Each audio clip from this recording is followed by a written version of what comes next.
স্রোতের বিয়ে ঠিক হয় স্রোতকে জ্বালানোর জন্য এবার নিজেও বিয়ের সিদ্ধান্ত নিল সার্থক। হ্যাঁ বন্ধুরা, ভিডিওতে লাইক দিয়ে দেখতে থাকুন। সার্থক বাড়ি ফেরা মাত্রই বাবার উপরে চিৎকার চেঁচামেচি শুরু করে দেয়, বলতে থাকে যে বাবা তুমি সেদিন যে উস্কে দিলে না তোমার মেয়ের বিয়ে নিয়ে, কোন জানি তোমার বন্ধুর ছেলে আছে তার সাথে নাকি তুমি স্রোতের বিয়ে দিতে চাও। এখন না তার কোনো প্রয়োজন নেই, তুমি বরঞ্চ তোমার বন্ধুর ছেলেকে ফোন করে না বলে দাও, কারণ স্রোত তো নিজে নিজে একটা আইপিএস অফিসারকে খুঁজে নিয়েছে নিজের জীবনসঙ্গী হিসেবে। তখন এই কথা বলা মাত্র সার্থকের পিসিমণি অবাক দৃষ্টিতে তাকিয়ে থাকে সার্থকের দিকে আর বলতে থাকে, কি রে সার্থক, তোরা তো প্রবলেম কিসের হচ্ছে বলতো? মেয়েটা যথেষ্ট পরিমাণে বয়স হয়েছে বিয়ের, এখন যদি ও ওর জীবনটা নিয়ে ভাবনা চিন্তা করে, ও তাতে কী বা এত অপরাধ করে ফেলেছো, আমি তো কিছুই বুঝছি না বলতো।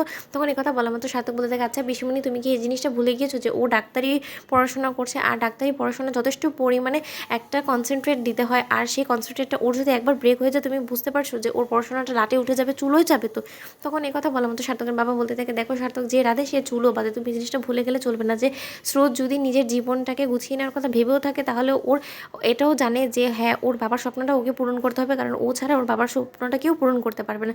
তা সত্ত্বেও ও যদি সিদ্ধান্তটা নিয়ে থাকে তাহলে আমি মনে করবো যে ও বেশ সিদ্ধান্ত নিয়েছে। আর আমি তো একবারও ওকে ওর উপর প্রেশারাইজ করিনি যে আমার পছন্দ করা ছেলেকেই ওর বিয়ে করতে হবে, ওর নিজের ব্যক্তিগত পছন্দ তো থাকতে পারে। তখন এই কথা বলা মাত্র সার্থক বলতে থাকে, কই এতদিন তো কোনোদিন আমাদের কাউকে বলেনি যে ওর নিজের ব্যক্তিগত পছন্দ আছে। তখন এই কথা বলা মাত্র সার্থকের বাবা বলতে থাকে যে আমি তাহলে তোমাকে জিজ্ঞেস করছি যে তুমি এখন কী করতে চাও? তুমিও কি স্রোতের মতন এরকম করে হুট করে পছন্দ করে এসে বলবে যে না তুমি নিজে পছন্দ করে এসে এনেছো, নাকি আমরা খুঁজবো তোমার জন্য? তখন সার্থক বলতে থাকে, না বাবা তুমি ঠিকই বলেছো, আমিও আর অপেক্ষা করতে চাই না, এবার আমিও বিয়ে করবো।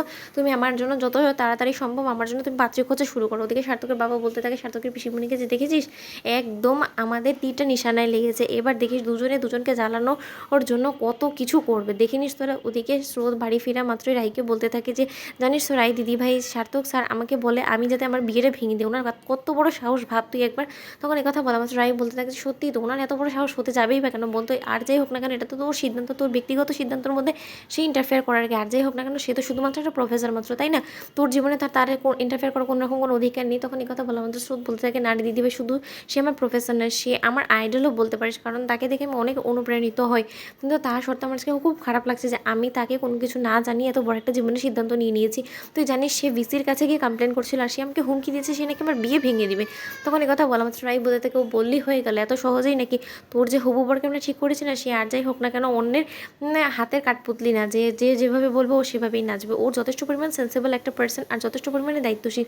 ও ঠিকই বুঝবে যে ও একটা প্রফেসর হিসেবে তোকে হয়তো সহ্য করতে পারে না বিধে এরকম উল্টোপাল্টা কথা বলে।